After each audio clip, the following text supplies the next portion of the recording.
Now, we spend a lot of time thinking about how climate will affect crops, but crops affect climate themselves, and they do this in two ways. First of all, about 1/4 of the land's surface is used for growing crops. Another 10–15% are used for pasture, so a substantial amount of the land's surface is used in crop and agricultural production.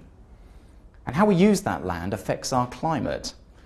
If we were, for example, to deforest a substantial area and replace it with an annual crop such as soybean, then we would alter the characteristics of the land's surface, alter the way that water and heat flows from the land's surface to the atmosphere and back, and ultimately change the regional climate if there's a large enough change to the land surface.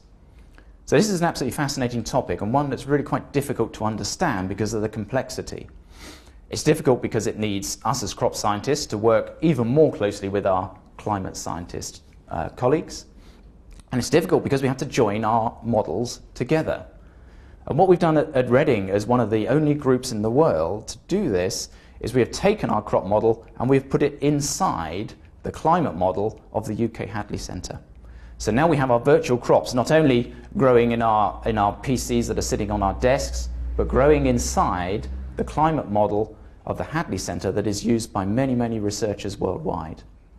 This is very exciting because the crops can grow and respond to climate, and also the climate over time can respond to changes that are made at the crop surface. Now, agriculture also contributes largely to the problem of climate change. Agriculture does this in two ways. Methane, one of the greenhouse gases that is particularly active in the atmosphere, is produced by rice when it's grown as a paddy crop, when it's grown under flooded conditions. But rice produces methane, one of these potent greenhouse gases. We need to work out, can we grow varieties of rice that produce less methane, that contribute less to global warming? The use of nitrogen fertilizers by farmers around the world also results in the release of a greenhouse gas, nitrous oxides, from the soil surface. The overuse of nitrogen exacerbates this problem, makes this problem worse. The way in which farmers manage their nitrogen fertilizers, therefore, is an important contribution to greenhouse gas emissions. Now, one major way in which agriculture potentially can contribute is through the growth of energy crops.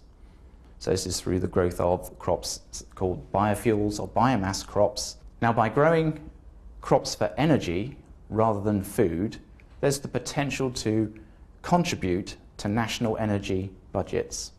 Now, it's not all good. There are negative or potentially negative aspects to growing biofuels, and these have caught the attention of the media a lot recently.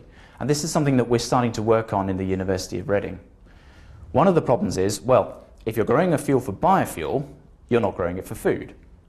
And we've seen in the last year the price of our major commodities, the price of wheat, the price of cotton, the price of soya and maize, rise sharply on the world market. In fact, it's doubled within the last year. The price of wheat has doubled in the last year on the world market because some of these crops are being used more and more for energy generation rather than food. That's one potential problem. There's another one. There are environmental consequences of changing large areas of land for biofuel crop production. There are consequences for the water that flow into the rivers. There are consequences for the pesticides and the fertilizers that are used to grow those crops. And I think recently we've seen a lot of environmental concern over biofuels being voiced, and we don't at the moment have the science to inform that sort of policy debate. And so projects that are just starting here in the Walker Institute are looking at the environmental consequences of growing biofuels for energy, the consequences for our waters, for our rivers, and the consequences for our soils and our atmosphere.